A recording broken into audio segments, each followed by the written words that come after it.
आज शिवाजी महाराज को लेकर, उनके जन्मदिन को लेकर न सिर्फ महाराष्ट्र बल्कि पूरे मुल्क में बड़ा उत्साह का माहौल है। और अकोला शहर में भी इसको लेकर अलग अलग लोगों की तरफ से इस उत्साह को मनाया जा रहा है। हमारे साथ यहाँ पर शरद पवार गुट के राष्ट्रवादी के नेता लोग मौजूद हैं, जिन्होंने अभी हाल ही देर पहले शिवाजी महाराज की जो पुतले पर माला अर्पण की है। उनकी शिवाजी महाराज को लेकर उनके क्या ख्यालात है, आखिर वो किस तरह से महाराज की पूरी ज़िंदगी, उनका इतिहास और उसको देखते हैं, इसके लिए हम बात करेंगे सैयद यूसुफ अली साहब से। सर बताइए कि महाराज को लेकर आपके मन में और आपके विचार क्या है? जैसा मैंने अभी बताया हूँ कि जहाँ पर जो मर्यादा, संस्कार और जो हमारे इज्जत, आबरू, डिग्निटी, प्रॉस्पेरिटी, यानी ये सारे के सारे जो बातें हैं, एक शिवाजी महाराज में एक पूरा भंडार है। और ये शिवाजी महाराज को जो है, ये तरबियत जो है उनकी माँ जिजाऊ से मिली है। हम सलाम करते हैं ऐसी माँ को, जिसने, लोग कहते हैं कि भाई माँ की गोद जो होती है वो बच्चे के लिए पहली शाला होती है। मैं समझता हूँ कि शिवाजी महाराज के लिए वो शाला भी थी, महाविद्यालय भी थी और विद्यापीठ भी थी।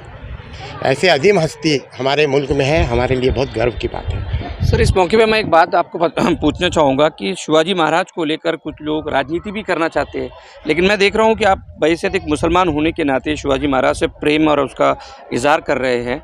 आखिर महाराज की ज़िंदगी की वो कौन से पहलू है जिसकी वजह से आप उनके लिए इज्जत और मतलब एहतराम करते हैं? देखिए, अंग्रेज़ों ने तो सबसे पहले जब डिवाइड एंड रूल की पॉलिसी लेकर आए तो इस मुल्क से जो है इतिहास को गायब कर दिए। जो सही इतिहास है, कोई ये नहीं बताता कि शिवाजी महाराज के 20 बॉडीगार्ड में 12 मुसलमान थे। कोई ये नहीं बताता कि जब वो गुजरात पर, वो सूरत पर हमला करने के लिए गए तो अपने सेनापति को उन्होंने कहा था कि रास्ते में अगर मस्जिद आती है, दरगाह आती है, चर्च आता है तो उनके सम्मान का ख्याल रखा जाए। और अगर ऐसा जंग में अगर समझो कुरान शरीफ वगैरह आता था तो मुसलमानों के हाथ में वो दे दिया करते थे। ये जो उनके मतलब तरबियत है, वो तरबियत को देख के आदमी उनके तरफ जो है एक उसका झुकाव जो आ जाता है।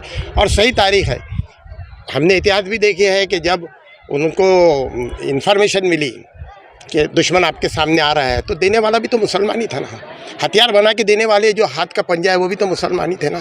ये आज का जो हिंदुत्व है, वो हिंदुत्व जो है वो बहुत सही हिंदुत्व था, नरम हिंदुत्व था, सॉफ्ट हिंदुत्व था।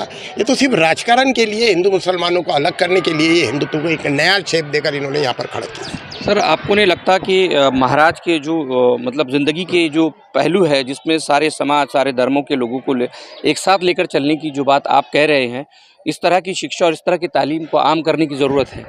बिल्कुल ज़रूरत है। बल्कि मैं ये तो कहूँगा कि जो अहमदनगर में शापिर अवलिया की जो दरगाह है, और शिवाजी महाराज के जो पिताजी थे उनका भी नाम शाहजी था, तो ये शापिर शाहजी का क्या रिश्ता था, ये भी एक इतिहास है। ये इतिहास को लाकर सामने ये तो कोर्स में देना चाहिए हमने। लेकिन हमारे यहाँ क्या है, अंग्रेज़ों ने जो नीति करके गए और उस वक़्त के जो लोग थे, जो अंग्रेज़ों के जिन्होंने साथ दिए और जो आज साहिब मसनद है हमारे देश के अंदर, वो ये बंटवारे का काम कर रहे हैं। हमसे बातचीत करने के लिए बहुत बहुत शुक्रिया। तो ये थे यूसुफ अली साहब, जिनका साफ कहना था कि शिवाजी महाराज की जो शिक्षा है, जो तालीम है, उसको आज के दौर में आम करने की ज़रूरत है, ताकि जो लोग महाराज का नाम लेकर एक राजनीति पैदा करने की कोशिश कर रही है, उस राजनीति को, उस गंदी राजनीति को दूर किया जा सके।